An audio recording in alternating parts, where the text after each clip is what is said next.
মানুষ কেন বলে মোদের নারীর নিজস্ব নাই কিছু? আমি তো দেখি জগৎ চলে নারীর পিছু পিছু।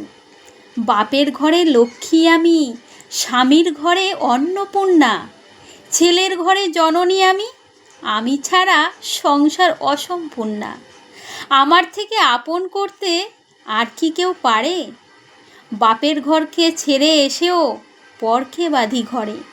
গোত্র থেকে গোত্রান্তর যদিও আমি হই, তবুও যেন জননী রূপে সকল দুঃখ সই। ভারত মাতা সেও নারী, নারী জগদ্ধাত্রী। নারী হলো এ জগতের সবার জন্মদাত্রী। পুরুষতান্ত্রিক সমাজ তাই পুরুষকে বড় করে। জেনে রেখো এই পুরুষকেই নারী গর্ভ ধারণ করে। মহাকাল আমার পদতলে সইত চিরকাল।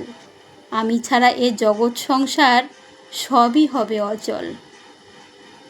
তো বন্ধুরা, কেমন লাগলো অবশ্যই কমেন্ট করে জানাবে। আর আজ 8ই মার্চ বিশ্ব নারী দিবসে তোমাদের এই ছোট্ট একটা উপহার আমি তোমাদের দিলাম। তো কেমন লাগলো অবশ্যই কমেন্ট করে জানাবে।